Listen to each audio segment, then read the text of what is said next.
열왕기상하는 북이스라엘과 남유다가 왜 멸망했는지를 말해주는 책입니다. 그런데 북이스라엘 왕들에 대한 평가에서 빠지지 않고 나오는 내용이 뭐냐 하면 여로보암의 죄의 길로 갔다라고 하는 것이죠. 그러니까 북이스라엘이 멸망당한 가장 큰 이유가 바로 여로보암의 죄와 깊은 관련이 있다라고 하는 것입니다. 그렇다면 이 여로보암의 죄가 도대체 뭘까요? 호세아서 2장 16절 말씀에 이런 말씀이 있습니다. 이스라엘아, 너희가 다시 나를 향해서 바알이라고 부르지 않을 거야. 이 말은 북이스라엘이 지금까지 하나님을 누구라고 불렀다고 하는 거죠? 바알이라고 불렀다고 하는 겁니다.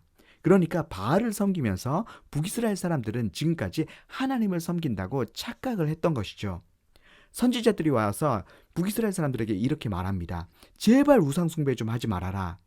그러면 북이스라엘 사람들이 깜짝 놀라는 거예요. 무슨 소리입니까? 지금 어제도 내가 바알에게 예배드리고 왔는데 무슨 말입니까? 그러니까 이스라엘 사람들은 선지자들이 와서 제발 우상숭배 좀 하지 말아라 라고 하는 그 말 자체를 이해하지 못했던 것입니다. 우리는 지금 하나님 잘 섬기고 있다. 나는 어제에도 바알을 예배했다. 내가 얼마나 바알을 사랑하고 예배하는데 나보고 우상숭배한다고 말하냐라고 하는 거죠. 여러분, 그래서 호세아서의 가장 큰 주제 중에 하나가 뭐냐 하면 여호와를 알라, 힘써 여호와를 알라라고 하는 것입니다. 북이스라엘이 줄곧 우상숭배를 했어요. 그런데 그 이유가 뭐냐 하면 몰랐어요. 북이스라엘이 우상숭배 때문에 멸망당했거든요. 그러면 왜 우상숭배를 했냐? 이스라엘 백성들이 몰랐다는 거예요. 그러면 왜 몰랐을까요? 이 당시에 이스라엘 백성들에게 하나님의 말씀을 가르쳐야 되는 책임이 누구에게 있었을까요? 레위인들, 제사장들에게 있었습니다. 이스라엘 백성들이 하나님을 몰랐다라고 하는 것은 제사장들이 잘 가르치지 않았다라고 하는 뜻이죠. 그러면 제사장들이 왜 가르치지 않았을까요? 북이스라엘의 제사장들은 하나님을 어떻게 섬겨야 하는지 몰랐습니다. 제사장인데 어떻게 제사 드려야 하는지도 몰랐습니다. 그래서 못 가르쳤습니다. 제사장들이 못 가르쳐 주니까 왕도 백성들도 몰랐어요.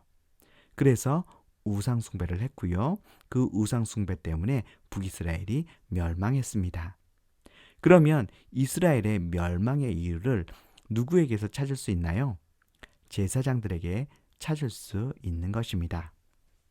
그러면 하나님의 말씀을 연구하고 가르쳐야 되는 제사장들이 어떻게 하나님을 모를 수 있냐라고 하는 거죠.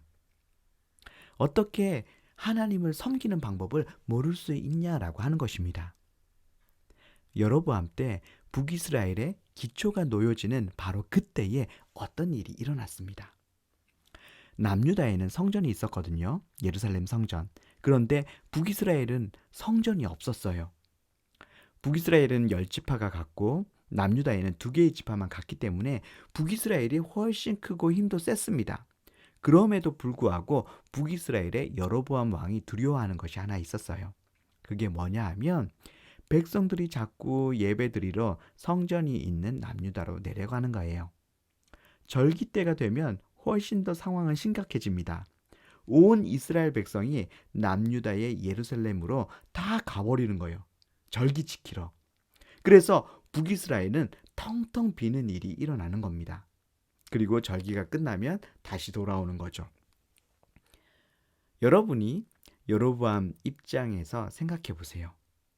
여러분이 여로보암이고 북이스라엘의 왕이에요. 그런데 내가 다스리는 백성이 1년에 3번이면 꼭 남유다로 내려갔다가 올라오는 거죠. 또 제사를 드릴 때면 또 남유다로 내려갔다가 올라와요. 백성들이 자꾸 남유다로 가는 거죠. 여러분이 여로보암이라면 마음이 편하시겠습니까? 마음이 편할 리가 없는 거예요. 그래서 여로보암이 뭘 계획하는데요. 그 내용이 열왕기상 12장에 나와 있습니다.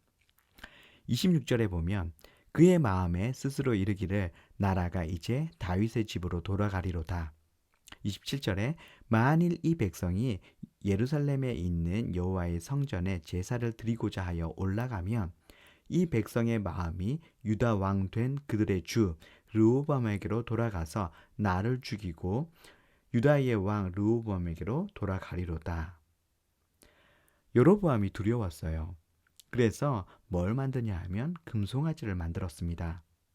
두 금송아지를 만들어서 하나는 단에, 하나는 베델에 둡니다.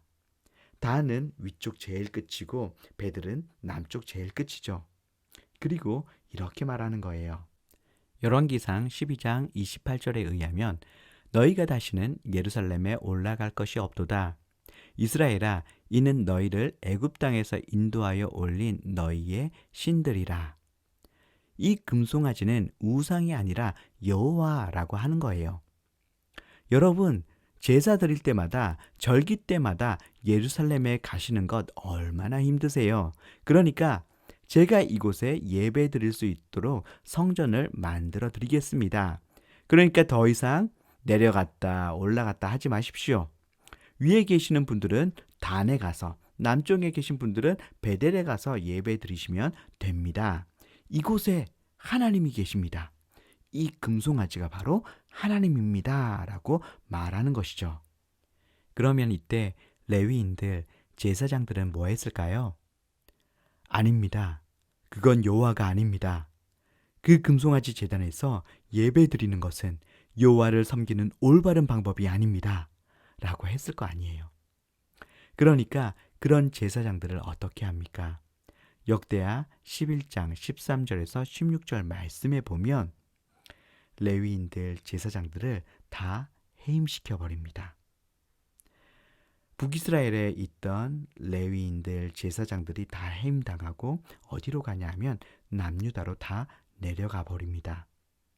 그리고 하나님을 찾는 사람들, 신실한 사람들도 다 남유다로 내려가 버리는 거죠.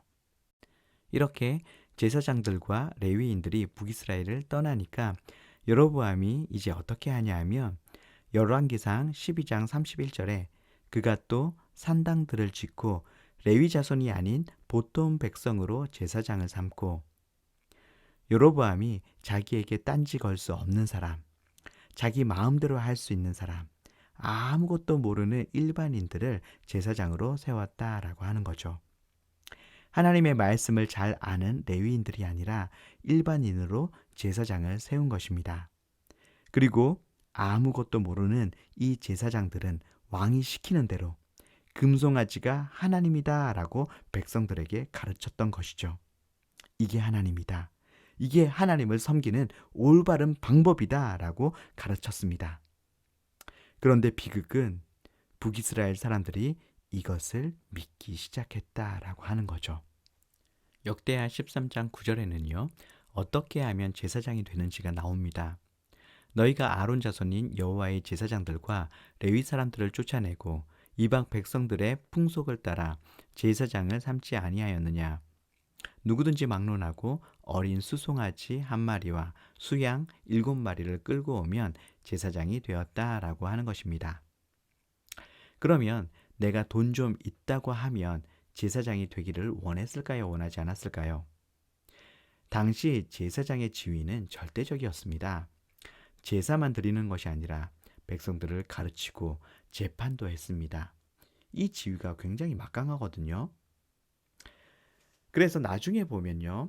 이 호세아서와 비슷한 시기에 쓰여진 아모스서를 보면 이 제사장들이 돈을 받고 죄가 있는 사람이 죄가 없다 하기도 하고 죄가 없는 사람을 죄가 있다라고 하기도 했다라고 하는 거예요. 내가 돈 내고 제사장 됐으니까 뽕 뽑겠다라고 하는 거죠. 자, 돈 좀 있다고 하는 사람들은 그래서 제사장이 되는 거예요. 하나님을 잘 아는 사람이 제사장 된 게 아니라 돈 있고 야망 있는 사람이 제사장이 되었다라고 하는 것입니다. 북이스라엘이 멸망했습니다. 이유는 우상 숭배 때문이었어요. 그러면 왜 우상 숭배를 했죠? 몰랐어요. 왜 몰랐습니까? 안 가르쳐 줬어요. 왜 안 가르쳐 줬어요? 그것을 가르쳐야 하는 제사장도 몰랐기 때문이에요. 그러면 제사장이 왜 몰랐어요? 여로보암이 원래 제사장들을 다 해임시키고 자기 마음대로 할 수 있는 사람들을 제사장 만들었기 때문에 그랬어요. 이게 바로 여로보암의 죄예요. 제사장을 자기 마음대로 세워놓고 우상을 하나님이다 라고 한 거죠. 그런데 북이스라엘의 왕들이 계속 누구처럼 했냐 하면 여로보암처럼 했습니다. 여로보암의 죄의 길로 갔다. 여로보암의 죄를 따라 행했다라고 하면서 계속 나오는 거예요. 그래서 이 여로보암의 죄 때문에 북이스라엘이 멸망했다라고 하는 거죠. 하나님께서 여로보암에게 약속도 해주셨어요. 열왕기상 11장 38절에 보면 내가 만일 내가 명령한 모든 일에 순종하고 내 길로 행하며 내 눈에 합당한 일을 하며 내 종 다윗이 행함같이 내 율례와 명령을 지키면 내가 너와 함께 있어 내가 다윗을 위하여 세운 것 같이 너를 위하여 견고한 집을 세우고 이스라엘을 내게 주리라. 너 잘만 하면 내가 다윗처럼 해줄게 약속하셨어요. 이런 약속을 받았음에도 불구하고 너무 두려웠어요. 그 두려움 때문에 하지 말아야 할 선택을 했고 가지 말아야 할 길로 갔습니다. 우리는 이 두려움을 정말 잘 다루어야 해요. 이스라엘의 초도의 왕인 사울도 두려움 때문에 잘못된 선택을 했습니다. 사무엘상 13장에 블레셋과 전쟁을 해야 되는데 사무엘이 늦게 오니까 백성들이 흩어지기 시작했습니다. 그래서 사무엘이 드려야 하는 제사를 사울이 드리게 되죠. 백성들이 흩어지는 것이 두려워서 사울이 자기 마음대로 제사를 드린 것입니다. 사무엘상 15장에는 아말렉을 진멸하라고 했는데 사울이 진멸시키지를 않습니다. 하나님 명령에 불순종했어요. 사무엘이 왜 아말렉을 진멸시키지 않았냐? 왜 하나님 말씀에 불순종했냐라고 하니까 사울이 사무엘상 15장 24절에 백성을 두려워해서 백성의 말을 따랐다라고 대답을 합니다. 사람이나 환경을 두려워하는 것은 믿음과 정반대되는 것입니다. 믿음은 하나님의 계획이 내 삶에 이루어지게 하는 키입니다. 하나님은 우리를 너무나 사랑하세요. 우리를 너무나 사랑하시는 하나님께서 우리를 향해 어떤 계획을 가지고 계실까요? 우리가 쫄딱 망하는 그런 계획 가지고 계실까요? 아니요. 선하신 계획, 최고의 계획을 가지고 계십니다. 그러면 하나님께서 우리에게 가지고 계신 그 선하신 계획, 최고의 계획이 우리의 삶에 다 이루어질까요? 아니요. 다 이루어지지 않을 수도 있습니다. 출애굽 1세대 이스라엘 백성들은 가나안 땅을 하나님으로부터 약속받았습니다. 그러나 믿음으로 반응했던 여호수아와 갈렙 빼고는 가나안 땅에 들어가지 못했습니다. 그 이유가 히브리서 3장 19절에 명확하게 또 얘기하고 있거든요. 그들이 믿지 아니함으로 능히 들어가지 못한 것이라. 그리고 몇 절 뒤에 히브리서 4장 2절에도 말씀이 그들에게 유익이 되지 못한 것은 듣는 자가 믿음과 결부시키지 아니함이라. 하나님께서는 우리를 향해 선하신 계획, 최고의 계획을 가지고 계신데 그 하나님의 계획이 우리의 삶에 다 이루어지지 않을 수 있다라고 하는 것이에요. 그런데 하나님의 계획이 그 하나님의 뜻이 우리에게 이루어지지 않는 이유는 우리가 믿음으로 반응하지 않기 때문이라고 하는 것입니다. 그러니까 하나님의 선하신 계획이 우리의 삶에 이루어지느냐, 이루어지지 않느냐라고 하는 그 키는 바로 믿음이다라고 하는 거죠. 우리가 어떤 선택을 할 때 우리 마음에 믿음이 100% 있거나 두려움이 100% 있거나 하지 않습니다. 믿음도 있지만 마음 한구석에는 두려움도 여전히 존재하고 있는 거죠.